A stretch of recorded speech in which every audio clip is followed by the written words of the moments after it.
Très heureuse de vous retrouver pour cette nouvelle émission. Bonjour chez vous, c'est votre rendez-vous quotidien avec l'actualité qui vous concerne. Des débats, des reportages en région et bien sûr toute l'actualité politique et parlementaire. Nous sommes au plus près de vous avec nos partenaires de la presse quotidienne régionale, des télévisions locales et des radios. Nous sommes donc ensemble pendant 1h30 et au menu du jour, les pompiers en colère manifestent aujourd'hui à Paris. Ils veulent de meilleures conditions de travail et plus de sécurité face aux agressions qui se multiplient. On en parle avec le sénateur centriste Olivier Cigolotti, il est avec nous. Dans une demi-heure, l'invité politique, c'est Damien Abad, le vice-président des Républicains. Interview en partenariat avec la presse quotidienne régionale, représenté ce matin par Stéphane Vernet de Ouest France.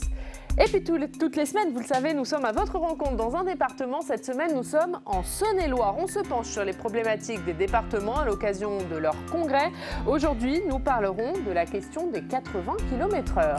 Et enfin, le Club des territoires, notre bande de journalistes qui débattent de l'actu, au menu notamment les conséquences du Brexit pour la France. Un rapport est rendu au Sénat à ce sujet aujourd'hui. Ce ne sera pas sans impact pour vous. Vous allez le voir et les élus s'y préparent. Mais avant cela, un résumé de l'actualité et des autres informations de ce mardi 15 octobre. Jean-Yves Le Drian auditionné ce matin au Sénat sur l'attaque turque en Syrie et ses conséquences. Un retour éventuel de djihadistes inquiète la France. L'opération turque en Syrie remet en cause 5 ans de combat contre Daesh. C'est ce que dit Jean-Yves Le Drian dans un entretien au Figaro. Le ministère de l'Agriculture annonce la fin des restrictions sur le lait et les produits laitiers. Ces mesures de restriction avaient été prises dans les communes touchées par l'incendie de l'usine Lubrizol près de Rouen. De son côté, la région Normandie annonce qu'elle versera 5 millions d'euros aux agriculteurs normands. Et puis vote solennel aujourd'hui à l'Assemblée nationale de la loi bioéthique qui comprend entre autres mesures la PMA pour toutes. Au Sénat, c'est également aujourd'hui que sera constituée une commission spéciale sur le sujet. On débute avec le sénateur du jour. Il est élu de Haute-Loire, siège dans le groupe centriste, est également vice-président de la commission des affaires étrangères du Sénat. Bonjour Olivier Cigolotti. Bonjour. Merci d'être avec nous ce matin. On va parler bien sûr de cette manifestation des pompiers dans quelques instants puisque vous êtes l'un des spécialistes de ce sujet au Sénat. Mais d'abord, vous êtes, je le disais, vice-président de la commission des affaires étrangères. À ce titre, vous allez auditionner ce matin Jean-Yves Le Drian. Il sera devant le Sénat pour parler de cette attaque turque en Syrie et de ses conséquences, notamment pour la France. Qu'est-ce que vous attendez de cette audition ? Bien, je crois que nous attendons beaucoup. C'est une situation qui aujourd'hui doit nous interroger sur la capacité de l'Europe à anticiper et à faire cesser de telles exactions. Je pense que nous allons questionner le ministre sur plusieurs points. La situation pose un certain nombre de problèmes à la fois humains, diplomatiques et également sécuritaires. Humain parce que bien sûr, sur la décision du président des États-Unis, le peuple kurde se retrouve littéralement, je crois que le terme n'est pas trop fort, abandonné. Alors que les Kurdes ont été les alliés dans la lutte contre le terrorisme islamique. Du jour au lendemain, sur une simple décision unilatérale, eh bien, le peuple kurde se retrouve même à être dans l'obligation de faire appel au régime de Damas pour retrouver des alliances. C'est une situation qui interroge également d'un point de vue diplomatique et qui met en évidence les limites de l'OTAN. Je crois que l'OTAN, alors certes, nous ne sommes plus à l'heure de l'URSS et du pacte de Varsovie, mais nous touchons du doigt les limites de l'OTAN. Comment est-ce qu'un État membre, les États-Unis, peuvent du jour au lendemain se retirer d'une position stratégique en méprisant les conséquences d'un tel retrait ? Comment est-ce qu'un autre État, membre également de l'OTAN, comme la Turquie, peut se permettre une ingérence et une offensive en Syrie, avec le risque effectivement sécuritaire, qui est le troisième point qui doit faire l'objet de questions auprès du ministre, puisqu'effectivement les Kurdes, je le précisais, ont été les alliés dans la lutte contre Daesh, détiennent dans un certain nombre de camps des femmes, des enfants, mais aussi un certain nombre de combattants de Daesh. Et le risque de cette offensive, c'est de voir revenir en Europe, et notamment en France, un certain nombre de combattants. Donc je crois que le risque est loin d'être négligeable. Donc il faut vraiment s'inquiéter pour la sécurité dans notre pays. Et je crois qu'effectivement, nous devons questionner le ministre sur ce sujet. Jean-Yves Le Drian dit ce matin dans une interview au Figaro, cette opération remet en cause 5 ans de combat contre Daesh. L'État islamique n'est pas mort. Est-ce que vous êtes d'accord avec ça ? Je pense effectivement que l'État islamique n'est pas mort, même si le califat territorial a été très affaibli par les différents raids de la coalition, et notamment des forces françaises en Syrie. Il reste des résurgences inévitablement sur ces territoires. Le fait de laisser rentrer un certain nombre de combattants et les laisser traverser la Turquie risque de remettre en cause effectivement tout le travail qui a été fait, à la fois diplomatique mais aussi militaire, de nos forces dans cette région du monde. On l'a entendu, hein, vous avez beaucoup de questions pour Jean-Yves Le Drian sur beaucoup de sujets. Vous attendez évidemment des réponses, mais est-ce que la France, quoi qu'elle fasse, n'est pas impuissante? La France et même l'Union européenne?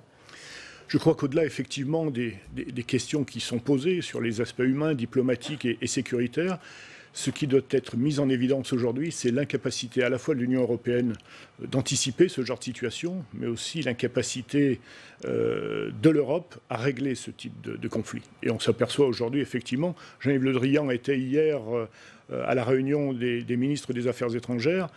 Aujourd'hui, les médias ne font état d'aucun élément sur cette situation.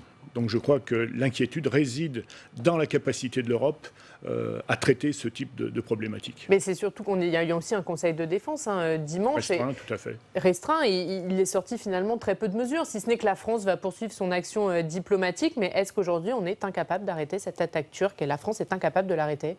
Eh bien, je pense effectivement que suite à la décision unilatérale de Donald Trump, qui a décidé un dimanche de retirer les troupes et qui, 2-3 jours après, a fait volte-face, et il déclare d'ailleurs ce matin vouloir des sanctions contre la Turquie, vouloir faire cesser cette offensive, eh bien, on s'aperçoit que l'allié historique de la France, que sont les États-Unis, eh bien, aujourd'hui nous ont joué un drôle de tour, et que et la France et l'Union européenne sont dans l'incapacité de faire cesser dans les plus brefs délais ce qui risque d'être une zone de conflit pour l'ensemble de notre pays. Alors on va passer à un autre sujet, hein, Olivier Cigolotti, puisque aujourd'hui, manifestation nationale des pompiers en colère. C'est un sujet, je le disais, que vous connaissez bien. Et le Sénat a beaucoup travaillé sur cette question. On en parle avec notre journaliste parlementaire, Tam Tranui.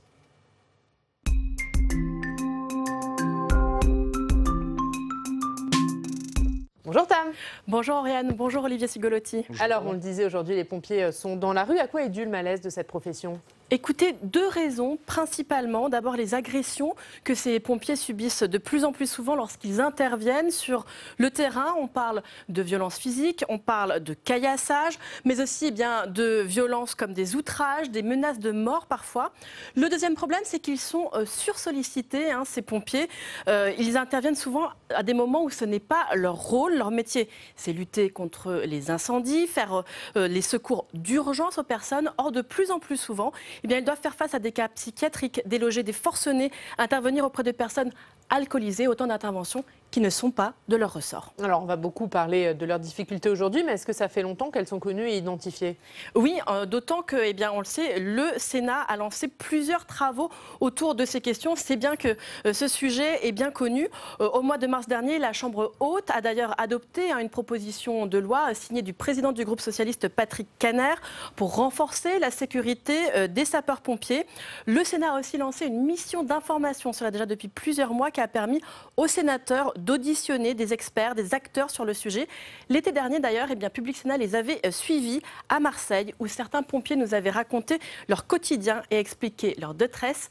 Écoutez l'un de ces pompiers au micro d'Adrien Develay. On sort d'un véhicule, on est obligé de regarder en l'air. On a peur de se faire caillasser dans les immeubles, on a peur de se faire cracher dessus, on a peur de se prendre des pavés. Quand on part à l'intervention, on est obligé de fermer le véhicule. Parce qu'on a peur de se faire voler. On se fait voler. Aujourd'hui, voilà, je me demande et je pense que oui, je pense que j'arrêterai mon métier. Tôt ou tard, j'arrêterai mon métier, c'est sûr. On l'entend, Tam, le risque aujourd'hui, c'est que bien de plus en plus de pompiers jettent l'éponge. Et oui, cela d'autant que 80% à peu près des pompiers sont aujourd'hui des volontaires qui ne sont pas rémunérés, mais simplement indemnisés et qui ont pour certains un autre métier. Olivier Cigolotti, c'est un sujet que vous connaissez bien. D'ailleurs, en 2016, vous aviez déposé une proposition de loi pour améliorer le statut des pompiers volontaires. Et en 2018, vous aviez posé une question d'actualité à ce sujet. On vous écoute. Depuis le début de l'année 2018, c'est plus de 300 agressions, simples ou avec armes, qui ont été constatées. Pourtant, ces soldats du feu, ces hommes et ces femmes dont le courage et le dévouement sont exemplaires, n'ont pas choisi de s'engager au service de nos concitoyens pour être pris pour cible, menacés ou agressés. Et il y a quelques jours. Eh bien, rebelote, Olivier Cigolotti, vous avez quasiment posé la même question. C'était le 3 octobre dernier. On vous écoute à nouveau. Nos sapeurs-pompiers volontaires et professionnels sont à bout de souffle. Ces hommes et ces femmes dont l'engagement au service de nos concitoyens force le respect sont sur tous les fronts et doivent faire face à une sursollicitation en intervenant parfois et de plus en plus souvent pour des missions non urgentes. Olivier Cigolotti, on l'a entendu, vous êtes constant dans vos questions. Quelles mesures est-ce que vous attendez? Quelles réponses vous attendez de la part du gouvernement pour faire face à la détresse des pompiers? Eh bien, écoutez, le problème est malheureusement multifactoriel. Il y a pratiquement 2 ans, jour pour jour, le président de la République annonçait aux sapeurs-pompiers la nécessité de mettre en œuvre des plateformes d'appel d'urgence. 2 ans après, rien n'a bougé. Je crois nous sommes aujourd'hui en France l'un des seuls États membres de l'Union européenne où il n'y a pas un seul numéro d'appel d'urgence qui regroupe le 15, le 18 et le 17. On parlait effectivement d'agression. Je pense que ce type de plateforme peut permettre de régler une partie du problème. On va y revenir, on va venir justement sur ce type de plateforme. Effectivement, c'est une demande, un numéro d'appel unique, le 112. Pourquoi les réticences du gouvernement et notamment du ministère de la Santé? Comment vous les expliquez, vous? Eh bien, écoutez, je pense qu'aujourd'hui, nos sapeurs-pompiers ne comprennent pas. Ne comprennent pas qu'on puisse à la fois annoncer un numéro d'appel pour le parcours de soins, le 116-117, qui, à mon sens, est une obligation et qui devrait être mise en œuvre prochainement. Ça, c'est pour les services médicaux non urgents. Exactement. Et que dans le même temps, on n'utilise pas la possibilité de mettre en œuvre un seul numéro d'appel d'urgence, le 112. Les pompiers attendent que cette mise en œuvre se fasse rapidement et de façon efficace. Dans les territoires, je crois que ça a été rappelé dans le reportage précédent, une partie de nos sapeurs-pompiers, et nous avons un modèle de sécurité civile qui est assez particulier en France, puisque, comme cela a été évoqué, il repose à la fois sur des sapeurs-pompiers professionnels et sur des sapeurs-pompiers volontaires. Il faut comprendre qu'aujourd'hui, dans certains territoires, ces sapeurs-pompiers qui ont une vie familiale, qui ont une activité professionnelle, donnent beaucoup de leur temps pour venir au secours d'autres personnes et certains de nos concitoyens. Dans mon département, comme dans d'autres départements ruraux, certains sapeurs-pompiers sont dans l'obligation de s'absenter plus de 3 heures pour une intervention qui parfois n'est pas une intervention urgente, comme cela a été évoqué, mais qui relève simplement d'une activité de transport, lorsqu'un médecin, lorsqu'il en reste dans nos territoires, sollicite les pompiers en cas de carence ambulancière. Donc je crois que... Et les pompiers le vivent mal, ils disent on n'est pas là pour faire taxi. Bien sûr, parce que le sens de leur engagement n'est pas de faire du transport, n'est pas de faire des interventions non urgentes, n'est pas de faire des interventions diverses. Alors, un certain nombre de services d'incendie et de secours ont mis en place une tarification pour des activités et des opérations qu'ils qualifient de non urgentes. Mais le problème est plus profond. C'est qu'aujourd'hui, les pompiers vivent quelque chose qui peut être assez similaire à ce que l'on vit dans les urgences. Le président de la Fédération nationale des sapeurs-pompiers de France, le colonel Grégory Hayonne, rappelait lors du congrès annuel à Vannes il y a quelques semaines que les urgences étaient devenues des dispensaires. Je crois que pour avoir vu dans certaines situations l'état de nos services hospitaliers, l'état de nos urgences, je crois que ça relève parfois plus de la cour des miracles. Et nos sapeurs-pompiers acheminent dans ces services d'urgence toute la détresse de nos territoires, toute la détresse psychologique, et où les soignants, je crois qu'il faut le rappeler, ont un mérite tout à fait particulier, parce qu'ils sont dans l'obligation de traiter à la fois de détresse vitale, de problèmes neurologiques, de problèmes cardiaques, de problèmes de traumatologie, et dans le même temps, ils doivent traiter la détresse en termes d'ébriété, en termes de troubles psychologiques, de troubles psychosociaux, et je crois que nos pompiers sont aussi confrontés à ces réalités au quotidien. Il y a l'autre sujet, vous en parliez, ils attendent aussi des mesures concernant leur sécurité, des agressions qui se sont multipliées par 3 en 10 ans. On parle de 5 agressions par jour. Oui, c'est en moyenne entre 5 et 7 sapeurs-pompiers qui sont agressés tous les jours. En 2017, il était évoqué le nombre de plus de 2300 agressions. C'est parfois et souvent la victime elle-même qui agresse les sapeurs-pompiers qui viennent lui porter secours. Dans d'autres situations, ce sont carrément des guet-apens. Je crois qu'il faut utiliser le terme le plus approprié. Ce sont des guet-apens, des traquenards qui sont tendus à nos sapeurs-pompiers. Et je crois qu'aujourd'hui, ils seront dans la rue. Et je pense très sincèrement qu'une nation dont les services de sécurité, dont les services de secours sont dans la rue, est une nation dont le mal est profond.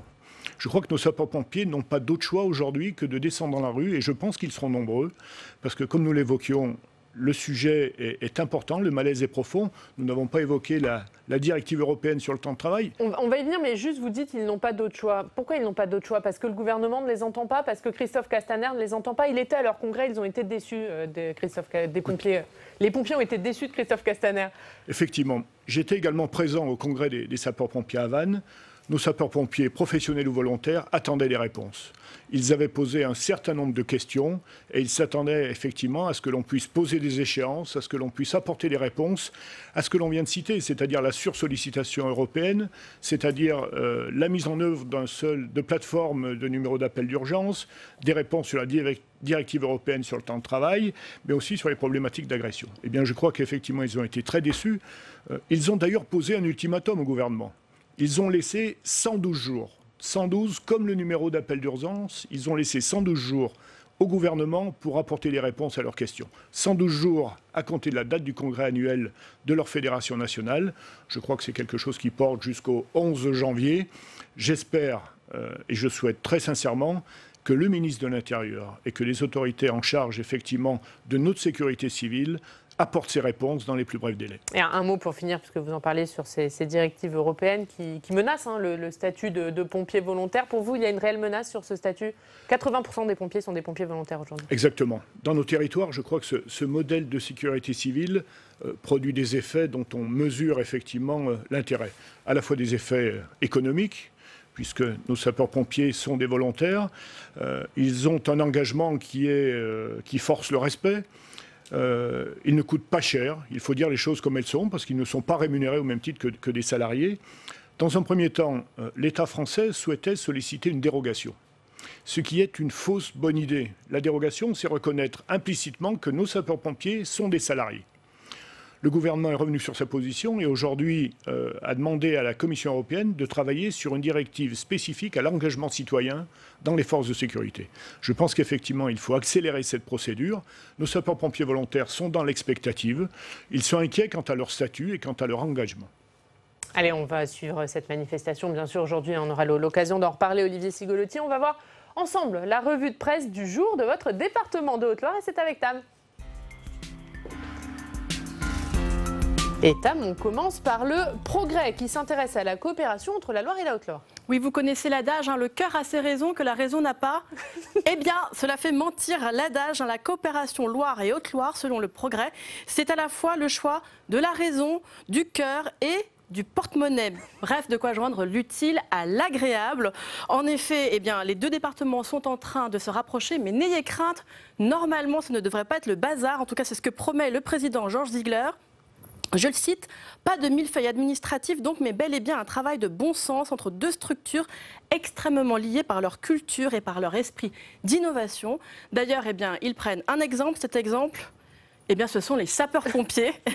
Les sapeurs-pompiers des deux départements qui travaillent déjà main dans la main. Et puis un autre exemple très concret, on ne peut pas imaginer que les chasse-neige fassent demi-tour à la frontière d'un département, a conclu le président Ziegler.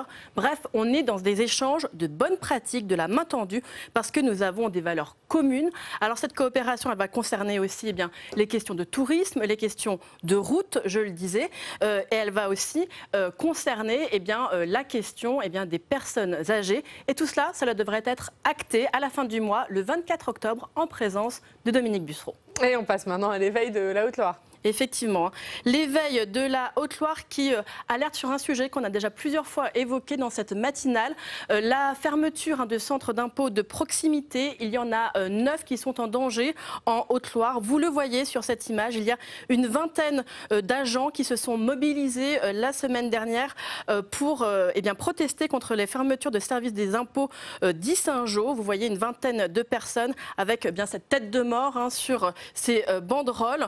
Cette alerte poussée par les agents des impôts vient résonner alors qu'à l'issue eh bien, du grand débat, on a beaucoup parlé de tous ces territoires ruraux qui sont toujours à la recherche de ces services publics qui veulent que cela puisse rester sur place. Et vous le voyez, eh bien, l'édile d'Issingeaux qui dit « D'autres services risquent de fermer bien que notre président ait promis que non. Il s'agit de la survie de nos territoires, de la qualité de vie de nos habitants. Je trouve que supprimer ces services, c'est reconnaître quelque part leur inutilité. Ces services ont pourtant prouvé leur utilité à bon entendeur. » Merci beaucoup, Tam. Une réaction, peut-être, Olivier Cigolotti, sur ce que vient de dire Tam. Oui, je crois que sur les deux sujets, à la fois la collaboration entre la Loire et la Haute-Loire, certains esprits chagrins parlent de fusion entre les deux départements. Il n'en est pour l'heure pas question, il est simplement question de collaboration.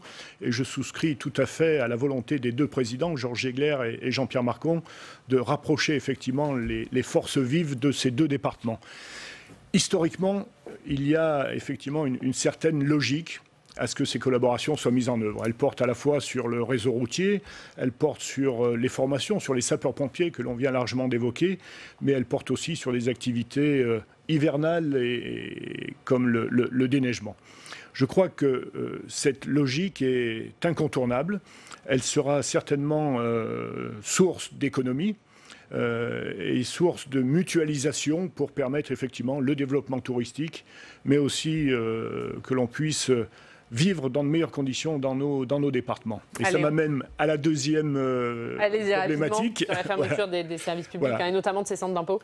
Les parlementaires ont été sollicités effectivement sur le sujet et nous avons demandé que soient maintenues des possibilités de présence territoriale pour les services fiscaux. Nous avons écrit au ministre des Comptes publics. Il semble que nous n'ayons pas été entendus.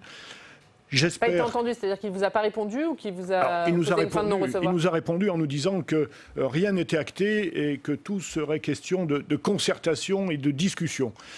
J'apprends ce matin dans l'éveil effectivement que le centre des impôts d'Issingeaux, qui est quand même sous-préfecture de l'arrondissement et du département, que ce centre des impôts doit fermer. Je trouve que c'est regrettable et que je ne comprends pas cette décision, encore une fois, unilatérale. Et vous passez le message à Gérald Darmanin. Tout à fait. On va passer de la Haute-Loire à Mulhouse. Maintenant, Olivier Cigolotti, on va retrouver nos partenaires de l'Alsace. Bonjour Dominique Banvart, vous êtes le rédacteur en chef adjoint de l'Alsace et votre journal organise cette semaine la 25e édition de l'opération Journaliste d'un jour. Alors expliquez-nous ce que c'est et quel est l'objectif. Alors Journaliste d'un jour, c'est une opération qui a été lancée effectivement en 1995 par l'Alsace et qui consiste à rassembler pendant toute une semaine près de 2000 lycéens de la région qui chaque jour vont réaliser un vrai journal, un journal de 44 pages, en traitant l'actualité, en faisant des reportages, de la photo, en écrivant des textes, en faisant aujourd'hui de la vidéo pour les sites internet, en intervenant sur les réseaux sociaux. Et c'est une opération qui vise avant tout à faire connaître le métier de journaliste, mais aussi à sensibiliser tous ces jeunes sur leur rôle citoyen qu'ils ont aussi à être des lecteurs responsables, critiques, et à comprendre un peu la fabrication de l'information. Ce matin, par exemple, le premier exemplaire que vous avez là sous les yeux, ils vont traiter de sujets de société comme la marche pour le climat des jeunes, ou alors se retourner un peu vers le passé, comme une interview de Ginette Kolinka, qui est une rescapée d'Auschwitz. Donc, on le voit, ce sont des sujets qui sont préparés avec les professeurs, qui sont encadrés par des journalistes professionnels. Les jeunes arrivent le matin à 7h et ils partent en reportage, ils reviennent, ils écrivent. C'est-à-dire que leur journée commence très tôt. Expliquez-nous quel est le déroulé de cette journée. Comment se fabrique ce journal? Voilà, ils sont déjà en train de travailler, ils ont commencé à 7h ce matin, donc ils sont partis en reportage. Les uns pour faire de la photo, du texte, d'autres vont faire de la vidéo. Et ils vont revenir dans les 6 sites qu'on a créés en Alsace, où se regroupent les équipes rédactionnelles. Et ils vont rédiger leurs articles. Et cet après-midi, on va mettre tout ça en forme, on va l'imprimer. Et une autre équipe de jeunes lycéens va se charger, elle, de la distribution du journal, de la diffusion de ce journal qui est diffusé gratuitement. Donc 44 pages tous les jours, 200 000 exemplaires sur toute la semaine. C'est vraiment une manière d'irriguer aussi toutes ces villes alsaciennes avec cette jeunesse qui s'intéresse à l'information. Et le résultat de leur travail est bien sûr à lire dans l'Alsace qui fait d'ailleurs sa une sur cette opération, le Grand Est et ses journalistes en herbe. C'est donc à lire dans l'Alsace. Merci beaucoup Dominique Banvart d'avoir été avec nous ce matin.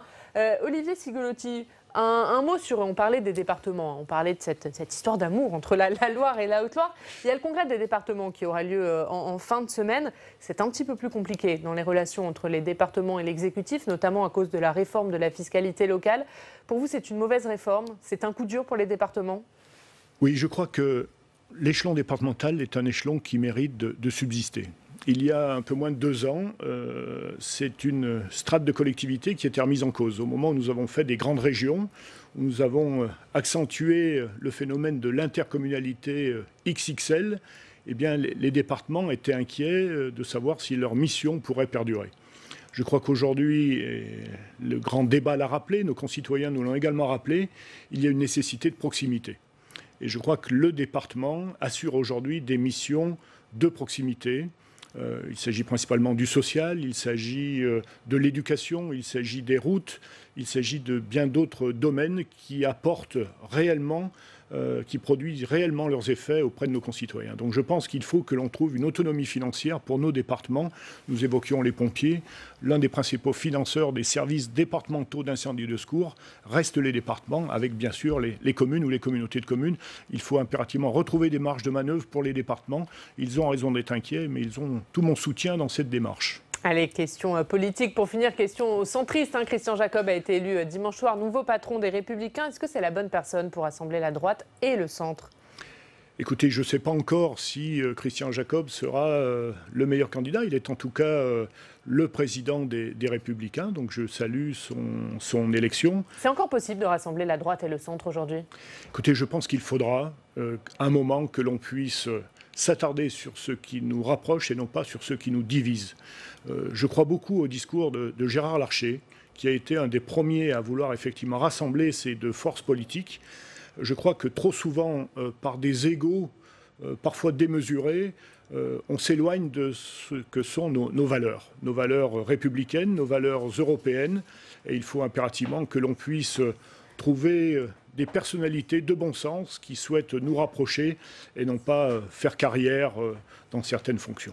Eh bien justement, puisque vous parlez des Républicains, merci beaucoup Olivier Cigolotti d'avoir été avec nous ce matin. Dans quelques instants, à votre place, ce sera Damien Abad, l'invité politique, le vice-président des Républicains. On reparlera bien sûr avec lui de ce rapprochement entre la droite et le centre. On parlera également de la manifestation nationale des pompiers, mais aussi du budget et de la loi bioéthique qui est votée aujourd'hui à l'Assemblée nationale. Et on parlera aussi du congrès des départements. Beaucoup de sujets avec lui, puisqu'il a été président de département. Merci Olivier Cigolotti.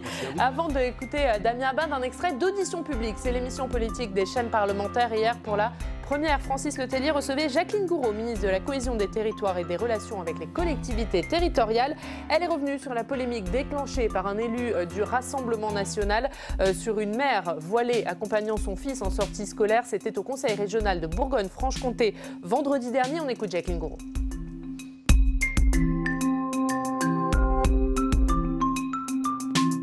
Les règles ne sont pas les mêmes partout. Oui. Dans l'hémicycle du Conseil régional de Bourgogne, les femmes voilées peuvent assister à la séance. Elles peuvent aussi le faire à l'Assemblée. Elles ne peuvent pas le faire au Sénat lorsqu'il y a séance. Donc, dans quel sens faut-il trancher ? Selon vous, est-ce qu'il faut que tous les règlements soient adaptés ? Je crois que ça serait bien qu'il y ait une plus grande,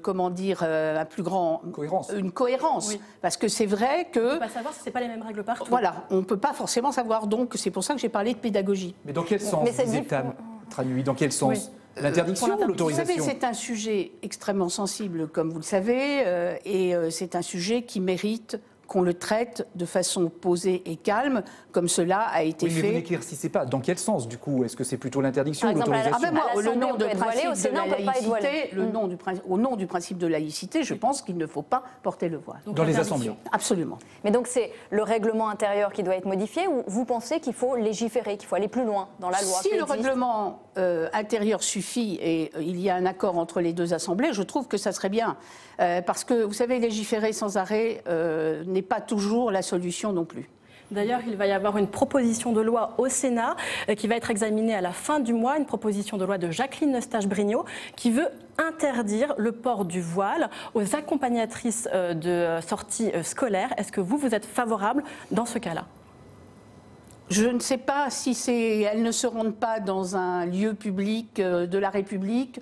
Il faut réfléchir, mais ça se discute, ça se débat. Votre collègue Jean-Michel Blanquer y est plutôt favorable. D'ailleurs, ça avait été adopté avec son accord dans le projet de loi École de la confiance. Oui, mais on sait très bien que les principes de la République et de la laïcité font qu'il faut éviter à tout prix d'avoir, comme on dit pour d'autres religions, des signes ostentatoires.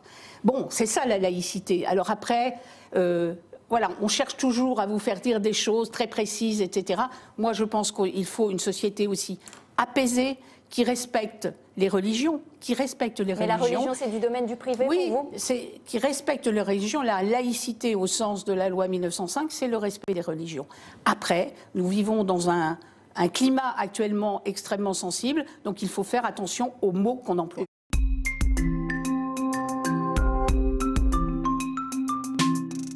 Notre invité politique ce matin, c'est Damien Abad. Bonjour. Bonjour. Vous êtes député de l'Ain, vice-président des Républicains. Merci d'être avec nous ce matin. Vous êtes avec nous pendant 20 minutes pour une interview en partenariat avec la presse quotidienne régionale représentée par Stéphane Vernet. Bonjour Stéphane. Bonjour. Vous dirigez le bureau parisien du quotidien Ouest France.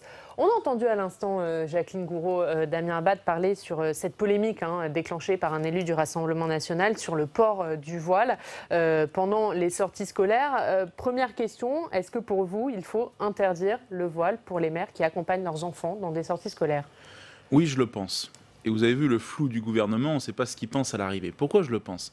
Parce que je pense la loi doit être claire. On doit interdire le voile, que ce soit dans l'établissement scolaire, comme lorsqu'il y a des sorties scolaires, aussi bien pour les élèves que pour les accompagnants. Pourquoi ? Parce que qu'est-ce qui se passe aujourd'hui ? On laisse les directeurs d'établissement seuls, finalement, gérer des situations parfois très complexes. Et donc la loi doit clairement dire les choses et doit être la même partout sur le territoire, au nom du respect de la laïcité. Et la laïcité doit être un principe intangible, notamment dans l'école de la République. L'incident dont on parle s'est produit dans l'hémicycle d'un conseil régional. Est-ce qu'on peut interdire ou demander à ce que quelqu'un qui est dans le public d'un conseil régional ne porte pas le voile ? Et j'étendrai la question, comment ça se passe à l'Assemblée, par exemple ? En l'occurrence, à l'Assemblée nationale, ce n'est pas la même règle qu'au Sénat, donc ça montre bien qu'il y a un besoin d'harmonisation, parce qu'on ne peut pas d'un côté l'autoriser dans une telle enceinte ou dans tel lieu public et l'interdire dans un autre. Donc moi je suis, avec Éric Ciotti et d'autres parlementaires, nous allons déposer aussi une proposition de loi qui vise justement à interdire le voile dans ces lieux publics, pour qu'on ait une clarté de la loi. Parce qu'en fait, qu'est-ce qu'on fait ? Donc interdire le voile à l'Assemblée nationale. Oui, parce que sinon on se réfugie derrière des règlements qui fait qu'en fait le législateur ne veut pas prendre des décisions et laisse en fait les décideurs et les acteurs locaux le faire et parfois les mettre dans des situations embarrassantes. Donc on a ce principe de clarté. Je note d'ailleurs qu'on avait déposé un amendement à l'Assemblée nationale, c'est Éric Ciotti qui l'avait fait.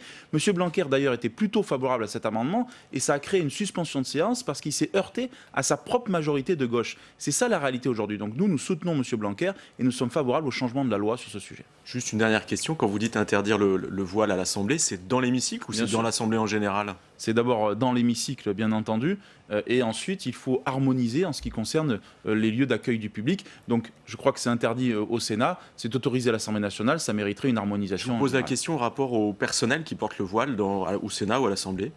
Oui, mais je pense, vous savez que... Comment ? Écoutez, je crois qu'aujourd'hui, la République a reculé. Et je ne crois pas que ce soit à coup de compromission, de compromis, que l'on se trouve dans des situations, je dirais, qui portent atteinte aux valeurs de la République. Moi, je respecte celles et ceux qui ont le voile. Je dis simplement que le voile, il renvoie aussi à l'expression d'une certaine condition de la femme. Et que cela, il ne faut pas l'oublier. Je ne fais pas non plus d'amalgame entre le port du voile et la question de l'islamisme radical. Je dis simplement qu'aujourd'hui, on a besoin de règles claires, tout simplement pour faire respecter la laïcité. Ça s'impose à toutes les religions d'ailleurs. La laïcité, c'est l'expression du pluralisme religieux. Mais je crois que la religion n'a pas à s'immiscer dans les lieux publics et en priorité, pour moi, dans les établissements scolaires. On va passer à un autre sujet, Damien Abad, la manifestation nationale des pompiers qui a lieu aujourd'hui. Ils manifestent pour protester contre leurs conditions de travail, pour demander plus de sécurité. Est-ce que vous avez le sentiment que Christophe Castaner et le gouvernement entendent cette colère des pompiers ? Non, et ça fait longtemps qu'ils ne l'entendent pas. Ça fait longtemps que les pompiers sont en colère. Ça fait longtemps qu'on le dit, c'est inadmissible dans ce pays, que celles et ceux qui interviennent pour sauver la vie des autres soient caillassés, soient agressés. Et parfois même, je peux le dire, parce que dans ma circonscription, dans l'Ain, c'est le cas, parfois on est même obligé d'appeler la police pour que les pompiers puissent intervenir. Et ce n'est pas logique. Donc oui, il faut des mesures qui soient fortes. Nous avons fait une proposition chez les Républicains de l'instauration de peines planchées pour toute atteinte à l'autorité publique et notamment aux forces de l'ordre. Je crois qu'il faut l'étendre, notamment aux pompiers, parce qu'il n'est pas normal qu'aujourd'hui les pompiers ne puissent plus intervenir dans des conditions, je dirais, qui respectent tout simplement simplement les femmes et les hommes qui s'engagent. Alors, il y a une autre proposition qui consisterait à créer une plateforme unique pour les numéros d'appel d'urgence parce qu'il y a un problème de régulation des appels. Ce qui existe pour la médecine aujourd'hui, pour le SAMU et la prise en charge des personnes en urgence n'existe pas pour les pompiers. Est-ce que vous pensez que ça pourrait mécaniquement permettre de réduire les interventions des pompiers sur des sites ou sur des choses qui ne correspondent pas à leur mission initiale ? Oui, c'est une bonne chose. Il y a des départements, comme le département de l'Ain, qui l'ont déjà expérimenté. Dans votre département, oui, ça se fait ? Parce que cette plateforme, elle est importante. Ça fonctionne ? Vous avez quelques éléments sur le résultat ? Ça fonctionne parce qu'on arrive à mutualiser, à centraliser les appels. Pourquoi ? Parce qu'on sait aujourd'hui, la difficulté qu'ont nos pompiers, c'est qu'il y a une carence des ambulanciers privés. Et comme il manque des ambulanciers privés, on a recours aux pompiers là où ça relève en fait du SAMU. Donc on doit effectivement avoir une meilleure régulation. Pour ceci aussi, ça nécessite de conventionner avec les agences régionales de santé sur le territoire pour avoir cette régulation et pour harmoniser les choses. Donc c'est un premier pas, cette plateforme elle est utile. Moi je souhaite qu'elle soit généralisée dans l'ensemble du territoire national. Pourquoi elle n'existe pas partout déjà ? Parce qu'il faut la généraliser, il faut que la loi permette de le faire, il faut qu'on montre que les expérimentations sont positives, qu'elles apportent des résultats. Et je crois effectivement que ça serait une bonne chose à la fois d'ailleurs pour l'usager, pour le citoyen en tant que tel, mais aussi dans la régulation des urgences. On le sait aujourd'hui, il y a une carence dans les ambulances privées, il faut y répondre et c'est une mesure utile pour cela. Est-ce que vous dites qu'aujourd'hui, clairement, les pompiers sont en danger, qu'ils n'ont plus les moyens d'exercer correctement leur mission ? Je dis qu'aujourd'hui, il y a beaucoup de menaces qui pèsent sur les pompiers. On a parlé de la question de la sécurité, on a la question de la régulation des interventions. Il y a aussi un autre sujet majeur, c'est la question du volontariat. Et sur le volontariat, on a une directive européenne sur le temps de travail qui met à mal le statut du volontaire, puisque cette directive, elle impose un repos compensateur de 11 heures entre le moment où vous quittez votre fonction, votre emploi, et le moment où vous allez dans la caserne. Ce qui veut dire que 11 heures, c'est intenable et c'est la fin du système des pompiers volontaires. Moi, je suis attaché au volontariat. Pourquoi ? Parce que le volontariat, c'est la proximité. C'est ce qui permet à nos pompiers d'intervenir partout, que ce soit dans les zones rurales, les zones montagnes, comme dans les zones urbaines. C'est un modèle de sécurité civile que nous devons préserver. Autre sujet, si vous voulez bien, le congrès des départements de France se tiendra à Bourges jeudi et vendredi. Alors il y a plusieurs motifs d'insatisfaction ou de tension entre les départements et l'État aujourd'hui, à commencer par la fiscalité locale. Comment est-ce qu'on remplace la taxe d'habitation ? Il est question de reprendre le foncier bâti qui touchait les départements pour le remplacer par une part de TVA. Est-ce que ça, c'est un bon procédé pour assurer l'autonomie fiscale des départements ou non ? Non, bien sûr que ce n'est pas un bon procédé. Et encore moins quand on voit la manière dont l'État organise cette compensation.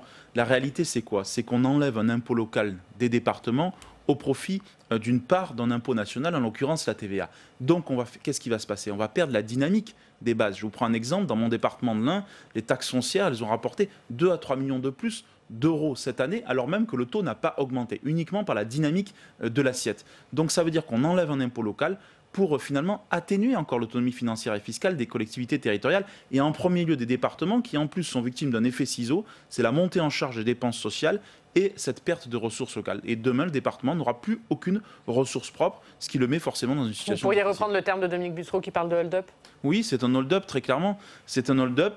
C'est finalement une recentralisation, quelque part aussi, dans les relations entre l'État et les collectivités locales. C'est le signe que ce gouvernement ne veut pas faire confiance au territoire. Et ça, nous le regrettons profondément. Mais comment on fait alors pour compenser cette suppression de la taxe d'habitation ? D'abord, quelle est pour vous la bonne solution ? D'abord, la bonne solution, c'était peut-être de se poser la question de la suppression de la taxe d'habitation. Il ne fallait pas la supprimer ?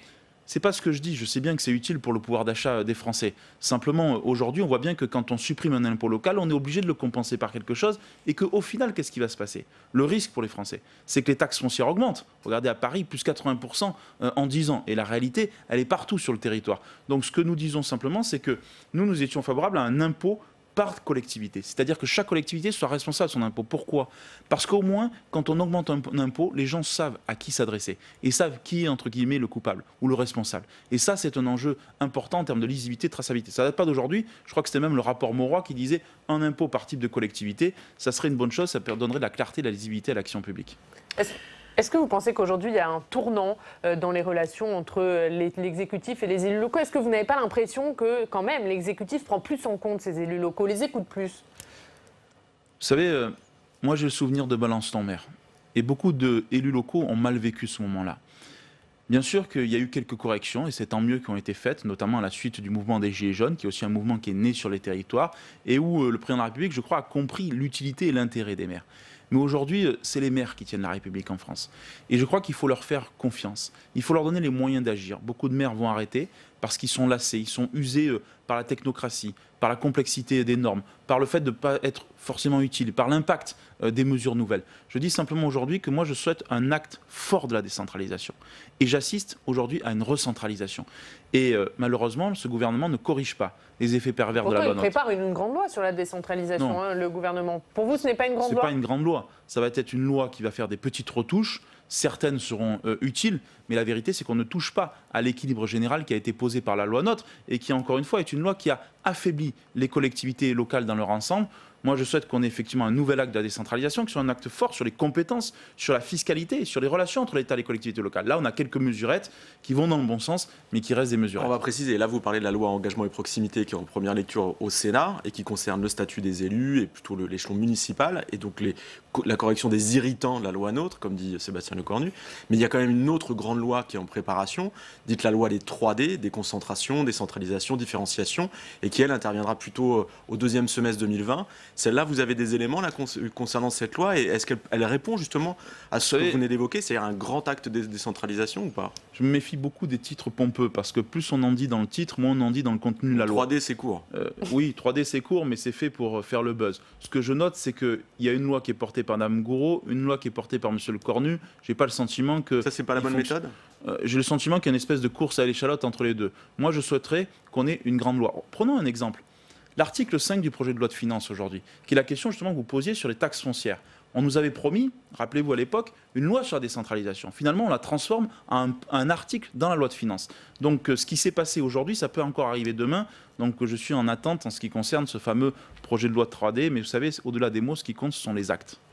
Sur les tensions entre les départements et l'État, juste un mot sur les mineurs non accompagnés. Où est-ce qu'on en est ? On parle de 40 000 mineurs étrangers pris en charge par les services départementaux d'aide à l'enfance. Oui, et ça, c'est un scandale d'État. Parce que c'est d'un dessaisissement de la compétence de l'État sur les départements. Pourquoi ? Parce que la question des mineurs non accompagnés, pour moi, ce n'est pas la politique de l'enfance. Ça coûte à peu près 2 milliards d'euros au département. 2 milliards d'euros. Et ça ne relève pas de la protection de l'enfance, ça relève de la question de la sécurité. Et donc de la question de l'État en tant que tel. Et pire encore, et c'est le cas dans notre département, nous ne pouvons plus assumer notre compétence sur la protection de l'enfance pour tous les enfants qui relèvent dans le département de l'Ain parce que nous n'avons plus de place d'accueil. Et ça, c'est un sujet central. Donc, plutôt que des grands discours, je demande au gouvernement de prendre ses responsabilités. On a eu un débat sur l'immigration la semaine dernière à l'Assemblée nationale. On a évoqué cette question des mineurs non accompagnés, qui est une question centrale. Et nous n'avons eu aucune réponse sur ce sujet-là. Il y a eu un pic très fort en août de l'année dernière. Est-ce qu'un an après, le nombre de mineurs, de nouveaux entrants de mineurs non accompagnés est en stabilisation ou en baisse ? Qu'est-ce que vous observez dans l'Ain ? Nous, on est en stabilisation. Il n'y a pas de baisse. On est simplement dans une stabilité relative et on voit aujourd'hui que le coût, lui, continue d'augmenter parce qu'il y a l'accueil qui peut se faire dans des centres compétents pour cela. Et surtout, ce que je regrette, c'est qu'on n'a pas de politique pour les mineurs non accompagnés. Vous savez, moi, je me suis battu pour que parfois, on puisse, plutôt que les entasser dans des hôtels, on puisse leur donner leur chance dans leur vie et leur donner une perspective professionnelle. Et on l'a fait parfois. Et malheureusement, quelques mois après, ils sont transférés dans un autre département et donc ils se retrouvent, entre guillemets, dans la rue. Et ce système-là, il est fou. Ce système-là, il crée malheureusement des dangers et il porte atteinte, je dirais, au modèle républicain que la France porte. Donc on doit revoir tout de fond en comble, mais je n'ai pas le sentiment que le gouvernement veut ouvrir ce sujet et c'est bien regrettable. J'espère que l'Association des départements de France portera le fer avec le gouvernement lors du congrès à Bourges. Allez, autre sujet aujourd'hui à l'Assemblée nationale, vote solennel sur la loi bioéthique qui comprend de nombreuses mesures, mais évidemment celle dont on a le plus parlé, c'est la PMA pour toutes. Est-ce que vous allez voter ce texte ? Écoutez, je fais le choix de m'abstenir sur ce texte. Pas une abstention qui hésite entre pour ou contre, mais une abstention qui relève sur un point, c'est le doute. Moi, je n'ai pas de certitude sur les conséquences de ce texte. Je n'ai pas de certitude sur les conséquences de la PMA et sur ce qui a été choisi sur la bioéthique. J'ai une conviction profonde, c'est que je pense qu'un enfant peut s'épanouir et grandir avec un couple de femmes. Mais j'ai aussi des réserves sur le fait que ce qu'on autorise pour un couple de femmes, pourquoi demain on ne l'autoriserait pas pour un couple d'hommes ? Et ça s'appelle la GPA et je suis opposé à la GPA. J'ai aussi des réserves sur ce qu'on a essayé, on a voulu essayer de faire sur le diagnostic préimplantatoire. Je pense qu'on ne doit pas jouer aux apprentis sorciers sur ce sujet-là. D'où le fait effectivement de cette abstention, que j'assume, parce que justement je doute. Vous savez, en politique, on a souvent des certitudes. Permettez-moi, sur ces sujets de bioéthique-là, d'avoir plus d'interrogations et de questions aujourd'hui que de réponses. C'est une position personnelle ou elle sera suivie par la majorité de votre groupe? C'est une position personnelle qui sera suivie par un certain nombre de parlementaires. Vous savez qu'on a instauré la liberté de vote et je trouve que c'est une grandeur pour la droite d'avoir instauré cette liberté de vote et ce pluralisme d'expression. Il y aura donc une partie des députés LR qui votera pour, une partie qui s'abstiendra et une majorité qui votera contre. Dans quelle proportion à peu près? Vous savez, c'est difficile de le voir. On a ce matin une réunion de groupe.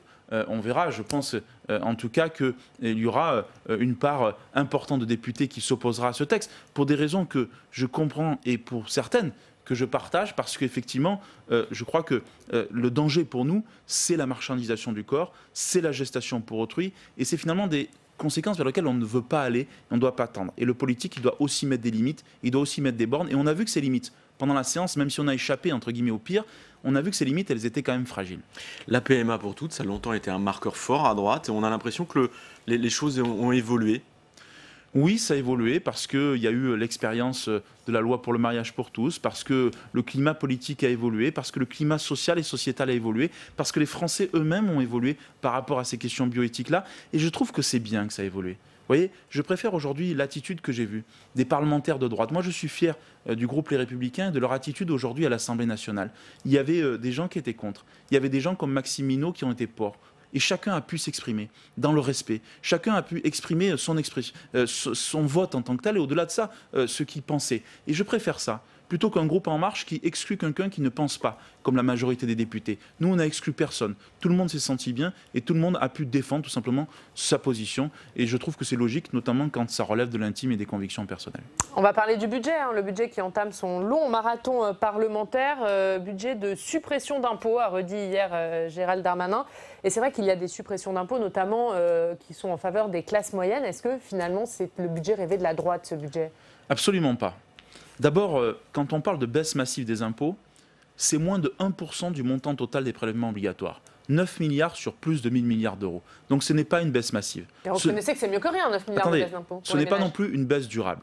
Parce que quand on baisse les impôts sans maîtriser la dépense et en continuant d'augmenter la dette et le déficit, on sait qu'au final, on aura encore des impôts demain.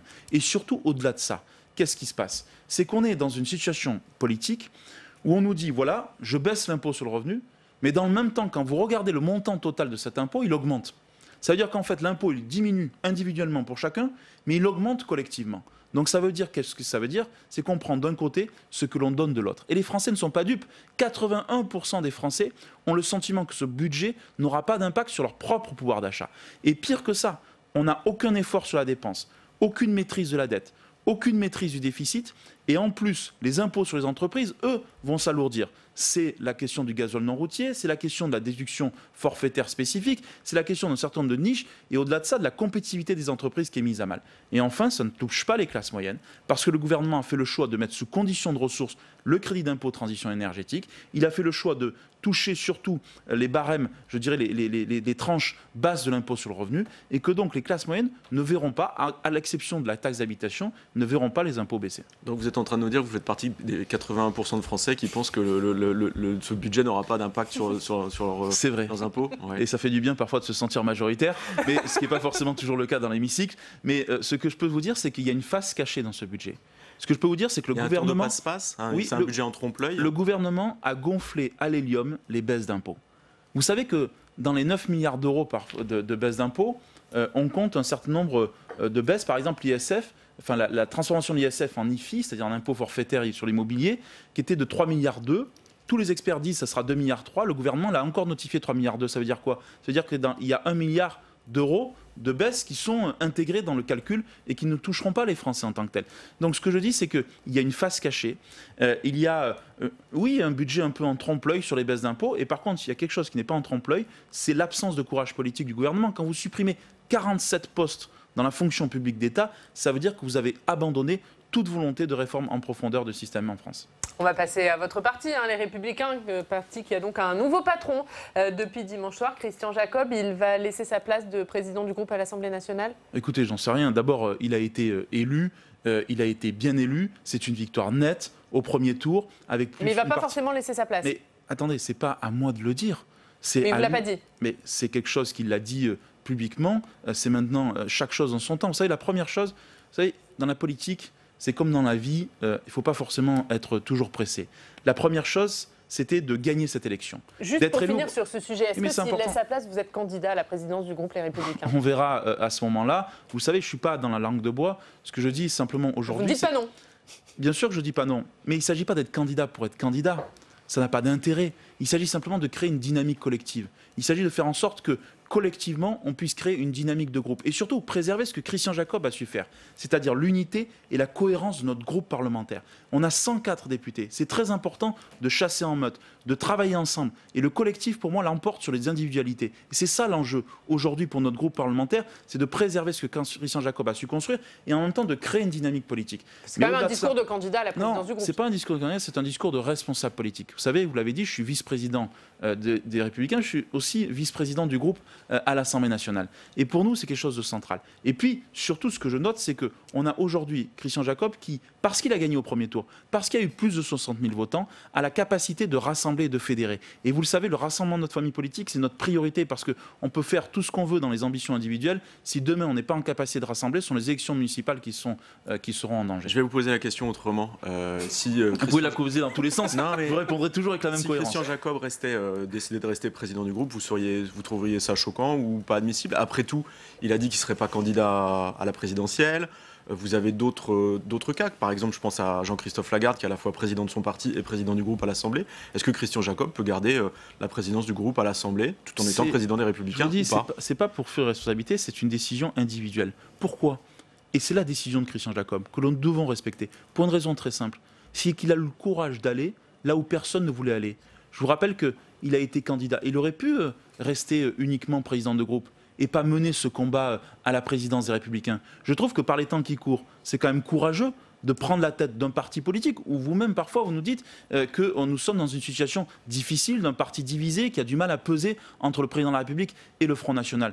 Donc je trouve que c'est un choix courageux, c'est un acte politique fort et il l'a dit lui-même, je veux aussi rendre à ma famille politique ce qu'elle m'a donné. Et donc à partir de là, je trouve effectivement qu'il faut saluer ce courage politique. Toujours sur les Républicains, tout à l'heure vous parliez de budget en trompe-l'œil. Est-ce que les élections au parti n'est pas en trompe-l'œil aussi? Parce que Christian Jacob a été élu au premier tour et bien élu, mais avec beaucoup moins de votants qu'en 2017, il y a seulement 2 ans.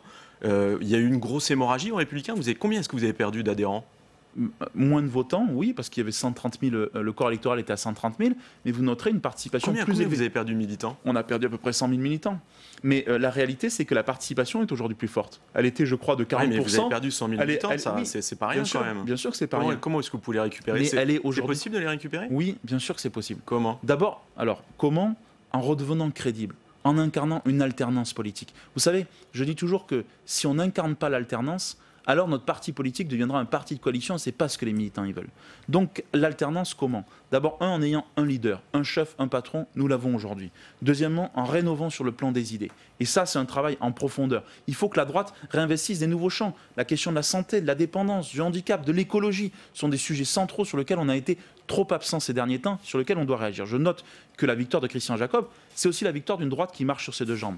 Celle de l'autorité de l'État, bien entendu, mais aussi celle d'une droite sociale et territoriale, qui pense à la fracture territoriale et qui veut retrouver justement cette fibre sociale que la droite n'aurait jamais dû abandonner en tant que telle. Donc on a tout ce travail-là. Et ensuite, il y a une équipe, il y a un collectif à retrouver et à construire. Merci beaucoup. Merci. Damien Abad d'avoir été avec nous ce matin. Merci Stéphane Vernet. Demain, Damien Abad à votre place, ce sera Sébastien Lecornu, le ministre des collectivités territoriales. Dites-lui qu'il défend les départements alors.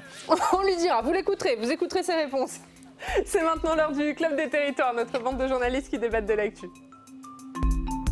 Public Sénat, avec le soutien de la Mutuelle nationale territoriale, la Mutuelle des agents des services publics locaux et en partenariat avec la presse quotidienne régionale et les télévisions locales, vous présente le Club des Territoires.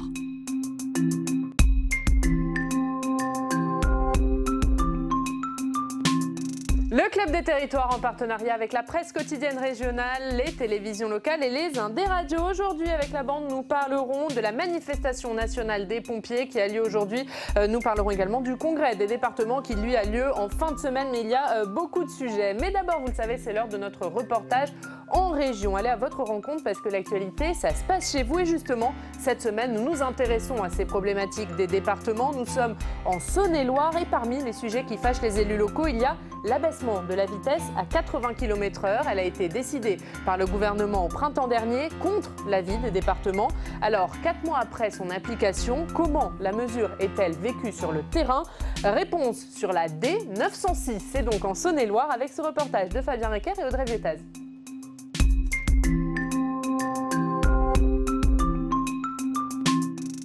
En Saône-et-Loire, il y a 5400 km de routes départementales qui sont maintenant passées à 80 km/h.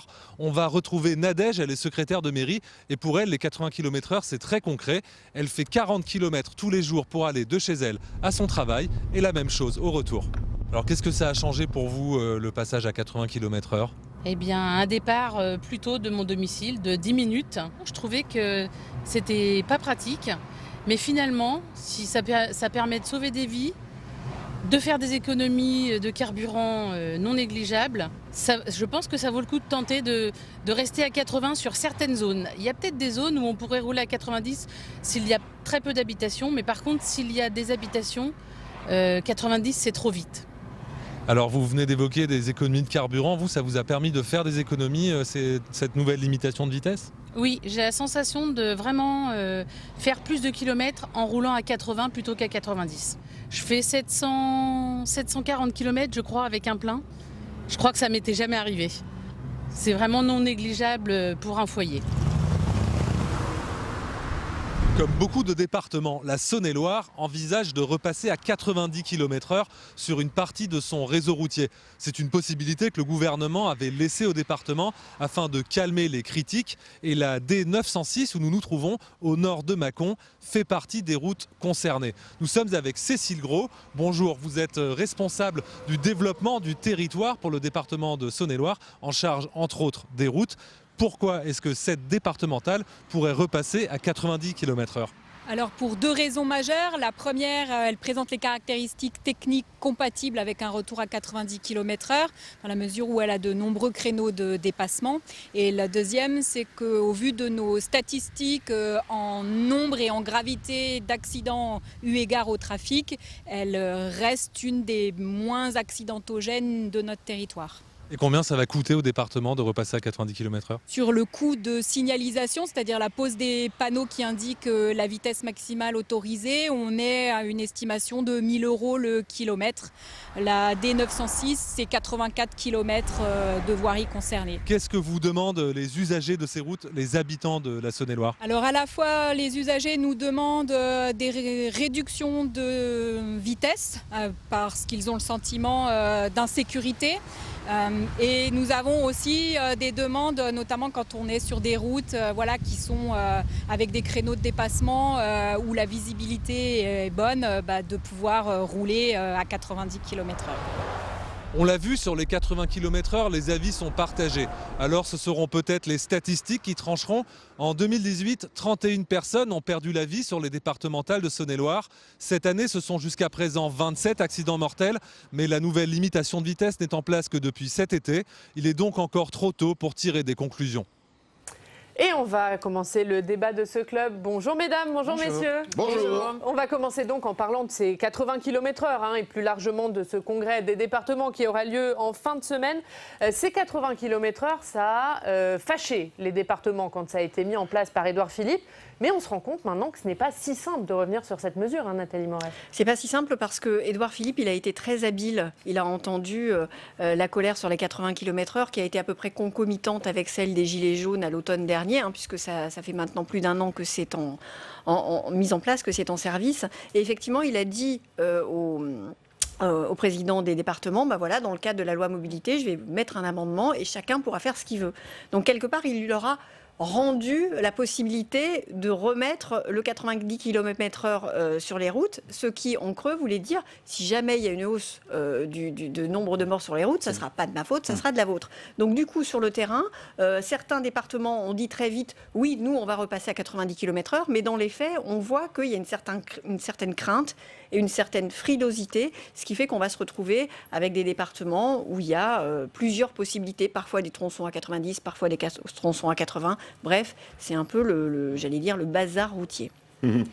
Oui, alors habile en laissant la possibilité, mais au début quand même, le gouvernement a quand même été extrêmement brutal en tentant d'imposer ces 80 km/h. C'est vraiment ça qui n'est pas passé.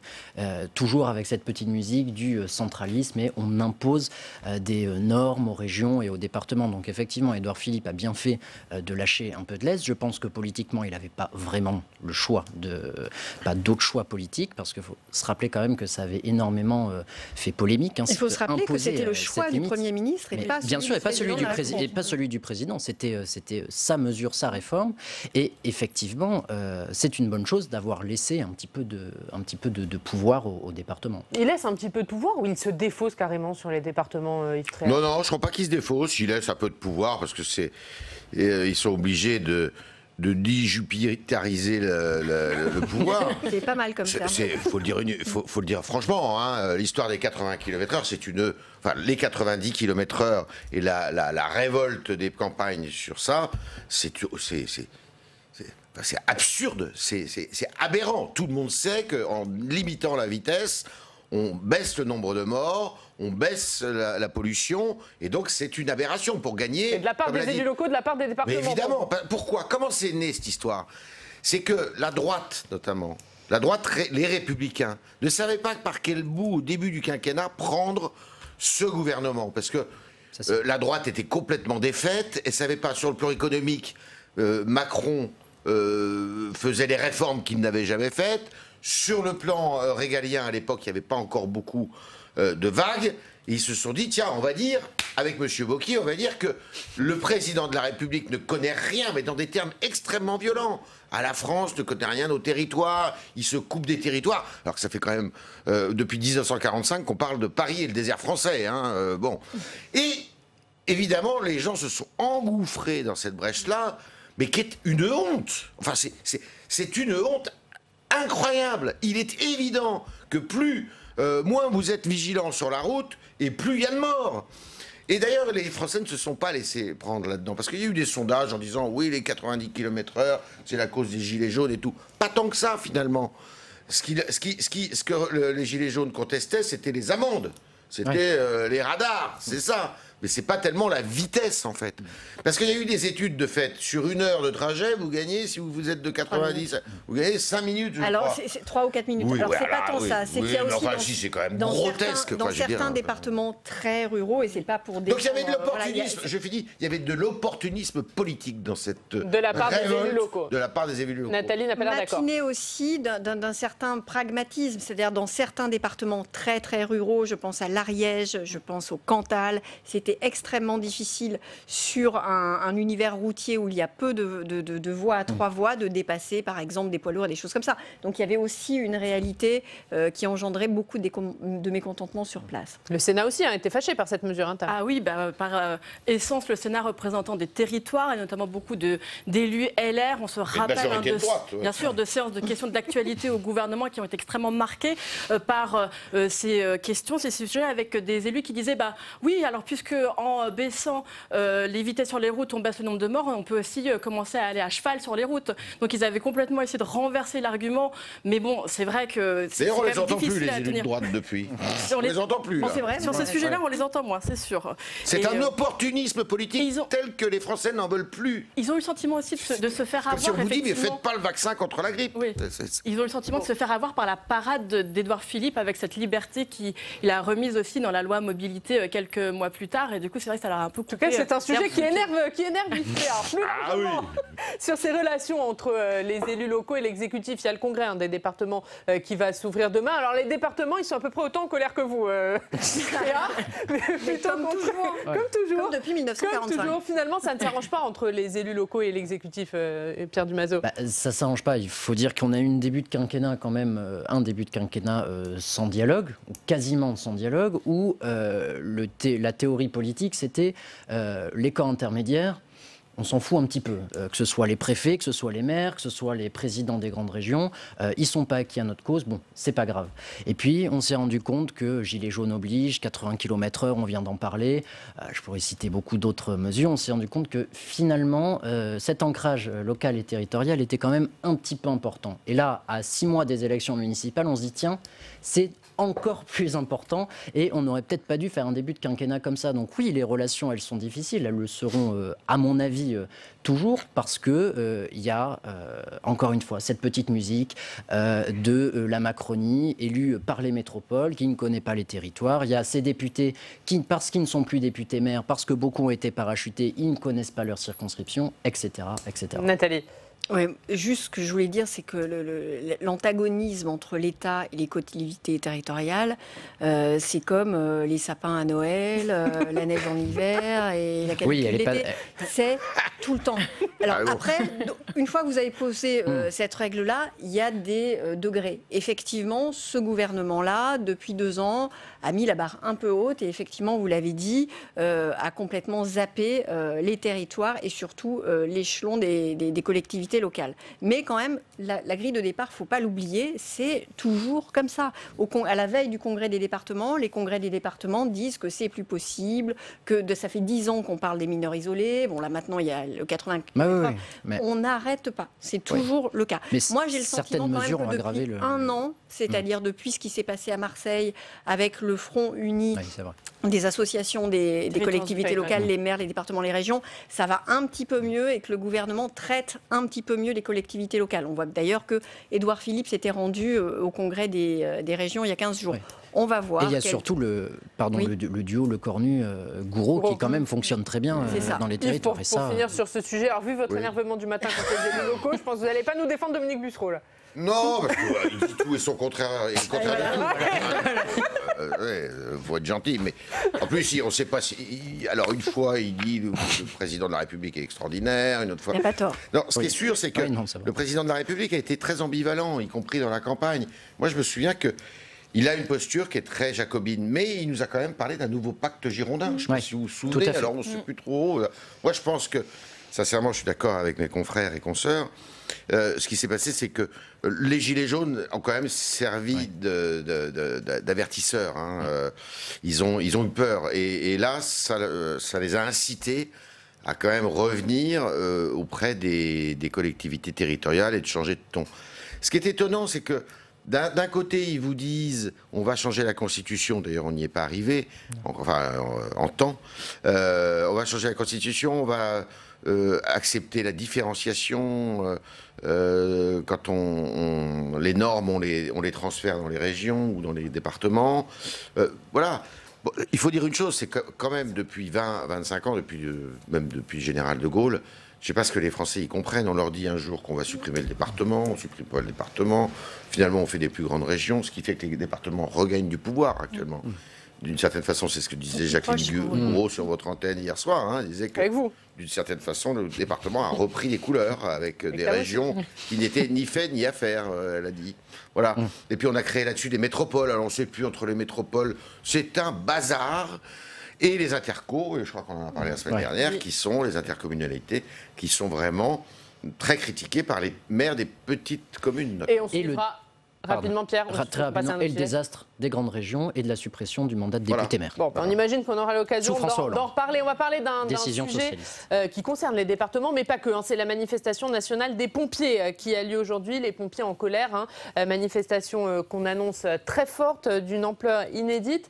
Est-ce que Christophe Castaner et le gouvernement sont à la hauteur dans la gestion de cette colère des pompiers, Pierre Dumazeau ? C'est compliqué. On pourrait poser la même question en enlevant dans la gestion des pompiers. Sont-ils à la hauteur Il est très en forme. Non, c'est très compliqué. Et les pompiers, c'est... Comment dire ? Pour moi, ça fait partie un petit peu de ces métiers sacrés. C'est comme les infirmières, c'est comme les policiers, c'est comme tous ceux qui donneront leur vie pour nous protéger. Et ils sont tous dans la rue. C'est absolument bien sûr. Et aujourd'hui, ils sont tous en crise. Comme l'a dit, en fait, le dossier avait été pris en charge au début par Gérard Collomb, qui avait pris ça très au sérieux, Gérard Collomb. Il avait assisté au congrès, il avait prévu de rendre un rapport sur la profession de pompier, puisqu'il y a une crise des vocations chez les pompiers. C'est ça qu'il faut savoir. C'est que non seulement ils ont des conditions de travail qui sont compliquées dans certains secteurs parce qu'ils ne sont pas accueillis avec des roses, ils sont accueillis comme les policiers. Ils sont caillassés. Ils sont obligés. Ils représentent l'autorité. C'est quand même dingue. C'est une autorité qui est contestée, alors qu'ils sont là pour porter secours aux gens. Mais en dehors de ça, alors c'est étroitement lié, c'est qu'il y a de moins en moins de jeunes qui veulent assurer même de façon bénévole cette mission, parce que c'est très contraignant, parce qu'ils ne sont pas considérés, parce que il y a aussi un caractère de plus en plus criminel des incendies qui est tout à fait désagréable pour eux. Et donc il y a un véritable problème chez les pompiers, il y a un vrai malaise depuis très longtemps, et c'était à Colomb de le gérer. On va continuer à parler des pompiers, puisque grâce à nos partenaires des télés locales, vous savez, on sera au plus près de vous. Aujourd'hui, on va aller dans l'Aube pour parler de ces pompiers, le département de l'Aube qui finance des équipements pour les centres de première intervention. Montant de ce financement, 1 million d'euros pour acheter des échelles, des défibrillateurs. C'est un reportage de Damien Arbois et Christian Viera pour nos partenaires de Canal 32. En termes d'équipement, les corps communaux de première intervention vont être mis sur un pied d'égalité. Balises, éclairage, tronçonneuses, défibrillateurs, échelles.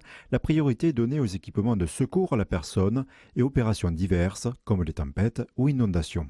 Selon l'équipement des CPI, nous avons fait le choix de les doter tantôt de l'ensemble des lots, tantôt 2 ou 3 lots de manière partielle. Cela a été fait effectivement après visite sur chaque CPI communaux. Le CPI, c'est vraiment le centre de première intervention et ça nous permet d'intervenir beaucoup plus précocement que ne le feraient des services qui viendraient de Troyes.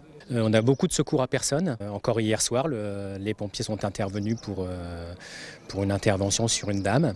Des gens en parapente, c'est déjà arrivé, bien sûr en VTT, et puis des cyclistes, beaucoup de cyclistes qui peuvent avoir des malaises sur notre secteur qui est assez pentu, on va dire. L'Aube compte 1754 sapeurs-pompiers volontaires. Ils se répartissent sur 213 corps communaux de première intervention. En complément du matériel, des formations sont également prévues.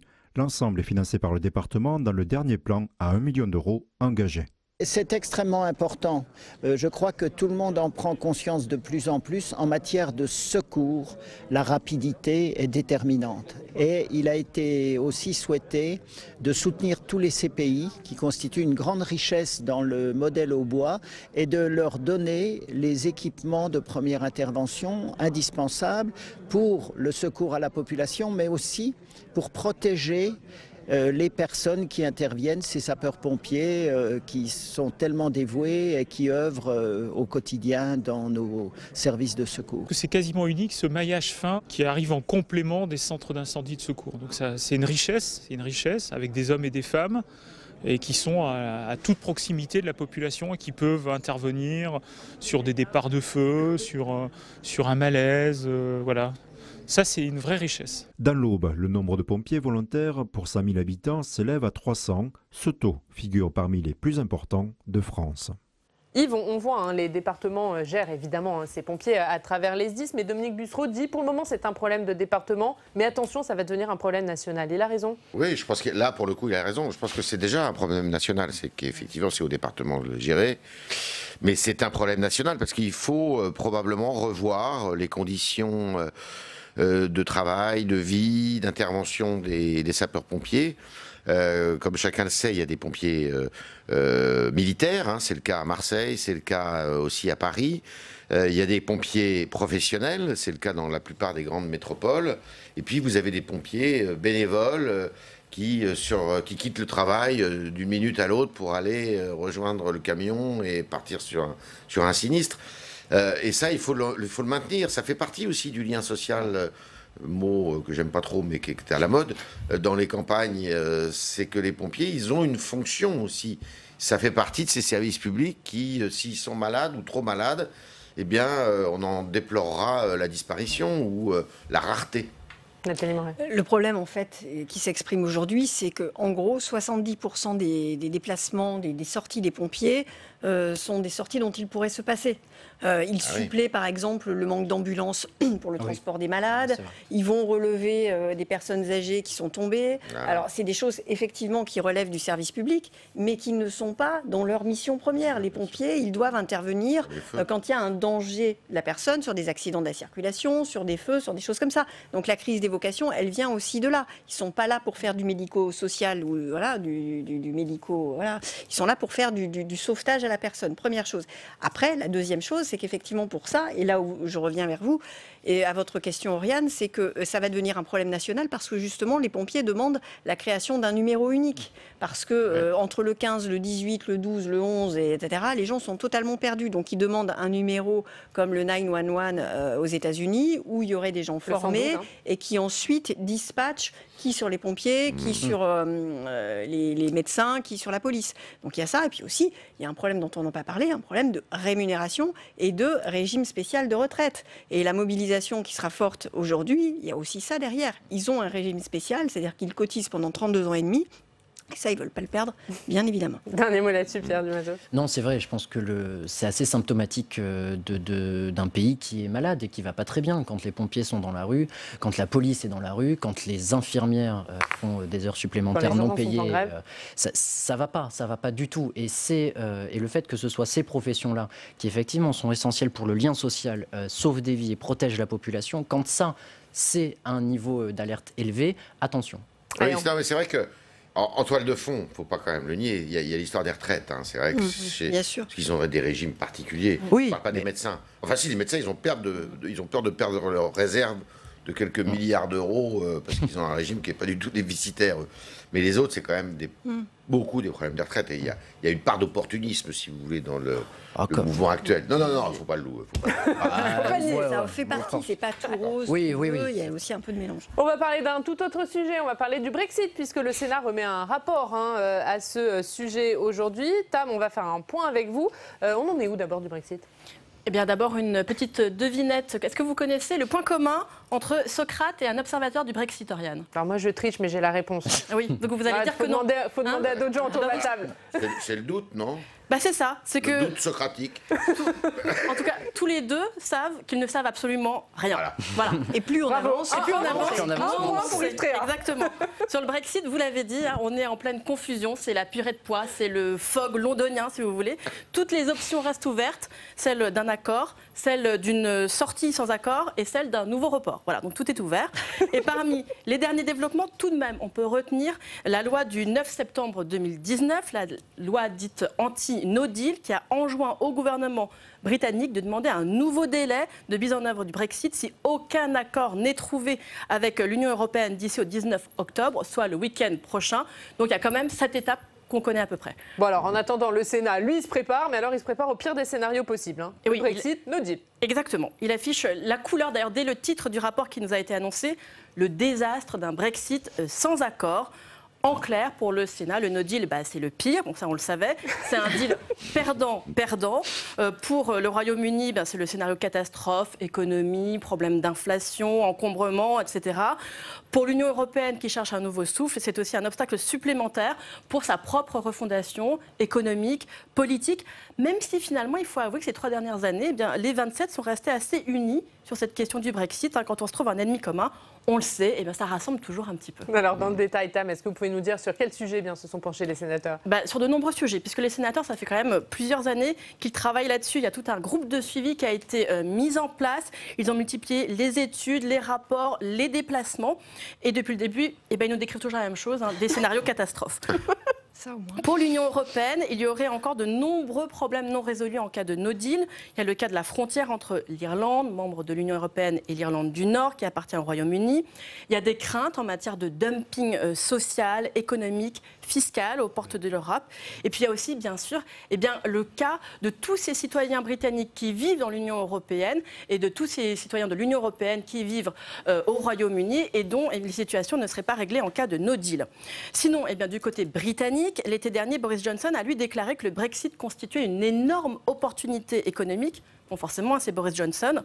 Quelques jours plus tard, il y a eu un rapport du gouvernement anglais qui a fuité et qui a, lui, décrit une toute autre réalité potentielle, de très graves perturbations dans les transports, des blocages de tous les côtés du fait des rétablissements des douanes. Le rapport parle aussi carrément de pénurie alimentaire, de médicaments ou encore d'essence. Bref, on comprend tout de même que le divorce à l'amiable, c'est comme d'habitude, il serait préférable. On verra en tout cas si les partis arrivent à se mettre d'accord, on l'espère encore, lors du Conseil qui va se tenir à Bruxelles à la fin de la semaine. Vous n'avez pas remonté le moral, C'est quoi, c'est perdant-perdant ce Brexit finalement? Oui, non, faut voir. Bah, de toute manière, c'est perdant-perdant, c'est évident, parce que plus quand vous faites l'Union, vous êtes davantage en position de force vis-à-vis du monde entier. Donc, et l'Europe et la Grande-Bretagne a quelque chose à y perdre. Ce qui est étonnant, je rajoute une petite information, c'est que Dominique Strauss-Kahn, qui fait plus tellement de politique, s'est prononcé récemment. Il s'est dit Brexiteur lui aussi, en disant il n'avait pas tort, il n'a pas tort. Qu'est-ce qui se passe? C'est que la Grande-Bretagne n'est pas dans l'euro déjà. La Grande-Bretagne n'est pas dans les accords de Schengen. La Grande-Bretagne a toujours fait bande à part, finalement, a toujours découché dans le lit des 27. Qu'est-ce qui se passe? C'est que la Grande-Bretagne, dans l'Union européenne, voyait son intérêt comme une union commerciale. Est-ce que cette union commerciale va voler en éclats du jour au lendemain? J'en doute. J'en doute pour une très bonne raison, c'est que ça va être très compliqué de mettre en place le 1er novembre, puisque c'est le 1er novembre, tout un dispositif qui rétablissent les frontières, qui rétablissent les douanes, qui rétablissent des tarifs douaniers. Moi, ça me paraît très improbable. En plus, l'ouverture qui est demandée par les Anglais, et que je ne vois pas comment les Européens vont pouvoir refuser le fait qu'il n'y ait pas de frontière justement entre l'Irlande du Nord et l'Irlande du Sud. Tout ça me paraît tellement compliqué que je crois que ça va être très très long et que la durée va tuer finalement la sortie de la Grande-Bretagne en bonne et due forme. Une sortie sèche, j'y crois pas tellement. Pierre Dumazo. Il y a plusieurs points sur lesquels je suis d'accord avec Yves Traire. Le premier, c'est qu'effectivement, le Royaume-Uni a toujours joué le jeu à moitié de l'Union européenne. Donc, finalement, ce vote-là, il est un petit peu logique et c'est un vote qu'il faut, moi j'en suis convaincu, qu'il faut respecter. La deuxième chose, c'est qu'effectivement, on l'a vu avec le rapport du Sénat, la France se prépare au pire. Forcément, les européistes diront que c'est le pire, c'est la catastrophe, c'est des pénuries, c'est retour 50 ans en arrière. Moi, je ne pense pas que ça se passera comme ça. En tout cas, le gouvernement français se prépare. On sait que plusieurs grandes régions, dont la région Île-de-France également, se préparent à attirer les entreprises sur notre sol. Et ça, quand on regarde d'un côté franco-français, on peut se dire youpi. Il y a quand même certains points qui vont être compliqués, effectivement, sur la frontière avec l'Irlande du Nord, ça va être compliqué. Après, je ne pense pas que ce sera, à mon sens, la catastrophe annoncée. Non. Allez, vous parlez des régions qui se préparent. Parmi ces régions, il y a les Hauts-de-France. On va prendre la direction de Lille, retrouver nos partenaires de la Voix du Nord. Alors, on ne va pas parler Brexit avec vous, Benoît Deuzeur. Bonjour. Vous êtes le rédacteur en chef adjoint de la Voix du Nord. On ne parle pas Brexit, mais ce matin, vous consacrez une double page à un sujet, c'est le harcèlement scolaire, avec un titre choc, des harceleurs impunis. Effectivement, aujourd'hui, on a voulu interroger un petit peu les institutions autour du harcèlement scolaire, l'éducation nationale, évidemment, mais aussi la police et la justice, parce que c'est une question très, très compliquée pour eux, en fait. Ce sont des faits commis sur des mineurs, les victimes sont des mineurs, mais les auteurs des faits sont aussi des mineurs. Donc, on a enquêté, ça fait plusieurs semaines qu'on travaille sur le sujet, pour essayer de comprendre un petit peu. 400 signalements par an dans le Nord-Pas-de-Calais sur la plateforme national non-harcèlement, et au final, on n'a trouvé qu'une seule procédure judiciaire qui est arrivée à son terme ces dernières années dans la région. C'était à Saint-Omer au mois de juin. 2 jeunes filles qui ont été condamnées, ce qui est quand même très peu, ce qui montre en fait que c'est un sujet très très très compliqué pour les institutions police et pour les magistrats, pour la justice. Voilà. Comment cette enquête, Benoît, s'inscrit-elle en fait dans une opération elle s'inscrit dans une opération plus vaste de la Voix du Nord. Oui, effectivement. En fait, on fête notre anniversaire cette année, la Voix du Nord. On a 75 ans et du coup, pour nos 75 ans, on s'est un petit peu réinterrogé sur nos missions. Notre première mission, c'est évidemment d'informer, mais on s'est dit qu'on devait aussi, que notre mission allait au-delà, hein, dans le Nord-Pas-de-Calais, qu'on était là aussi pour soutenir et défendre un certain nombre de projets et aider à mieux vivre dans cette région. La première cause dont on s'empare, c'est donc le harcèlement scolaire. On a lancé cette opération dimanche. Elle va durer 2 ou 3 mois, on ne sait pas. En tout cas, là, pendant 4 jours, on publie énormément d'articles sur le sujet. On a vraiment enquêté, reçu énormément de témoignages et on s'est associé dans ce travail avec Jonathan Dessin. Je ne sais pas si son nom vous dit quelque chose. C'est un jeune garçon qui s'était immolé en 2011 ici dans la banlieue lilloise. Il était victime de harcèlement depuis 6 ans. Il n'en a jamais parlé à ses parents et la seule issue qu'il avait imaginée ce jour-là, c'était aller acheter de l'alcool à brûler et des allumettes dans un magasin entre midi et 2 en sortant du collège. Il était en 3e. Et donc aujourd'hui, il va mieux. Il est brûlé à 72% du corps, mais il a décidé de faire de ce combat pour le harcèlement scolaire et pour dire aux autres jeunes, parlez, si vous êtes harcelé, parlez. Il a décidé d'en faire un combat personnel. Donc on travaille avec lui sur le sujet et avec d'autres grands témoins, d'autres victimes. Et puis, on s'est permis de solliciter Nicolas Sirkis, le chanteur d'Indochine, qui a écrit en 2013 une chanson qui s'appelle College Boy, qui avait fait un peu parler d'elle parce que le clip avait été censuré, il est assez violent. Et Nicolas Sirkis est venu à Lille mercredi dernier rencontrer plusieurs jeunes qui ont été victimes de harcèlement scolaire. Ça en a suivi une très très belle rencontre qu'on racontera demain dans le journal de demain. Voilà. Très rapidement Benoît, puisqu'il va y avoir une suite, hein, en 2 mots. Vous souhaitez aller plus loin? Oui. Là, on fait le constat. Voilà, le harcèlement scolaire dans le Nord-Pas-de-Calais, où on en est, qu'est-ce qu'il en est exactement, mais on veut aller plus loin. Je l'ai dit tout à l'heure, on veut essayer d'améliorer la vie des habitants de cette région, donc on fera des propositions. Voilà. Le 7 novembre, c'est la journée nationale non au harcèlement, et le 7 novembre, on publiera dans le journal un certain nombre de propositions qu'on fait, qu'on ira certainement déposer sur le bureau de la rectrice ou du préfet, on verra bien. Pour l'instant, c'est pas encore écrit, on est en train d'y travailler avec les experts, les victimes, Jonathan, etc. Voilà. Vous aurez l'occasion de venir nous en reparler. Merci beaucoup. Merci Benoît Le Sueur d'avoir été avec nous ce matin. La Voix du Nord. On passe à la suite de la revue de presse régionale avec vous, Tam.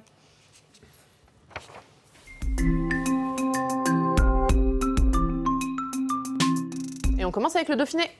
Oui, on parle des jeunes à l'instant et du harcèlement scolaire. Le Dauphiné, lui, s'intéresse au ravage de la drogue chez les jeunes, un usage qui est banalisé, nous dit le Dauphiné, qui se fait l'écho d'une étude menée dans le cadre du Conseil intercommunal de sécurité et de prévention de la délinquance.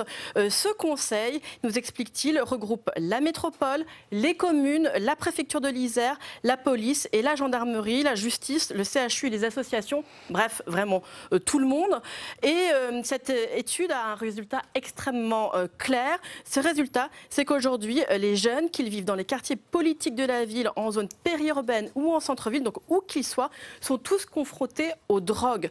Aujourd'hui, cela s'explique bien par la recherche du plaisir immédiat chez ces jeunes et aussi par la démocratisation du coût de la drogue. Le Dauphiné donne un exemple. Aujourd'hui, un cachet de MDMA, cette drogue de synthèse, aussi surnommée la drogue de l'amour, eh bien, ça coûte simplement entre 10 et 20 euros. On passe à la République des Pyrénées, Tam. Oui, la République des Pyrénées, avec cette interrogation, faut-il éteindre la lumière en ville? Alors, ça n'aurait certainement pas beaucoup plu à Charlot, hein, cette interrogation. Vous le voyez aussi, d'ailleurs, la photo que choisit la République des Pyrénées, bon, elle illustre pas tout à fait le sujet, mais il faut dire que bon, une photo toute noire, ça aurait peut-être pas été très très vendeur. Bon, voilà pour les plaisanteries. Alors que tout de même, c'est un vrai sujet très sérieux.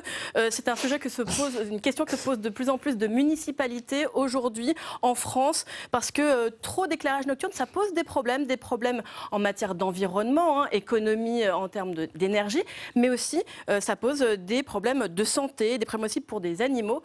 Difficulté, il faut aussi en même temps lutter contre l'insécurité la nuit. Et on termine avec la presse de la Manche. Et oui, je vous ai fait rire. Hein. La presse de la Manche, on ne peut pas parler que des jeunes qui se droguent, Oriane, effectivement. On parle aussi des jeunes qui se lancent dans des aventures un peu plus constructives. C'est le cas de Martin Louchard, qui a 17 ans, s'attaque à l'Atlantique et à la Transat Jacques Vabre. Il a eu d'ailleurs une dérogation pour pouvoir participer à cette course, Martin Louchard, parce qu'il a seulement 17 ans et c'est une première dans l'histoire de cette course. Alors, tout simplement, bon vent, Martin. Eh bien, merci Tam pour cette revue de presse. Pierre Dumazot, un mot sur la lettre de l'expansion. La lettre de l'expansion qui titre en une votre édito en crise et une exclue dans la lettre de l'expansion. Oui, dans notre page territoire sur la visite d'Emmanuel Macron à la fin du mois. C'est difficile derrière Tam. C'est difficile, effectivement. En Outre-mer, une intersyndicale composée de 8 syndicats a déposé un préavis de grève pour le jour de la visite, le 24 octobre, pour faire un peu une opération île de la Réunion en grève. Et puis les revendications, elles sont comme en métropole, salaire, logement, emploi, retraite. Emmanuel Macron qui sera accompagné de 3 ministres et qui recevra un accueil, à mon avis, peu chaleureux. Bon, voilà. Bien, on regardera ça. En une du Figaro, Yves Tréhard, la France cherche à sortir du piège syrien. Et cette interview de Jean-Yves Le Drian, donc on a beaucoup parlé ce matin. Deux choses qui sont intéressantes, enfin beaucoup de choses qui sont intéressantes, mais sur ce sujet, effectivement, une interview de Jean-Yves Le Drian qui dit que la Turquie nous a fait perdre 5 ans dans la lutte contre Daesh, parce qu'il y a malheureusement quelques chances pour que Daesh se reconstitue avec une guerre pareille. Et puis une deuxième chose, vous savez, le reportage de terrain, qui soit en local ou à l'international, est toujours intéressant. Et on a Samuel Fauré qui est sur place avec les Kurdes et qui nous montre l'horreur quasiment que vivent les Kurdes dans ces heures. Et c'est à lire aujourd'hui, bien sûr, dans le Figaro. Nathalie Morel, l'une des dernières nouvelles d'Alsace. On va la voir une sur Notre-Dame. Merci beaucoup. Merci à tous les 4 d'avoir été avec nous. Pardon Nathalie, on a plus le temps. Merci d'avoir été avec nous. Rebecca Fitoussi à 17h30. On se retrouve demain. Sébastien Lecornu, l'invité politique, ministre des collectivités territoriales. À demain.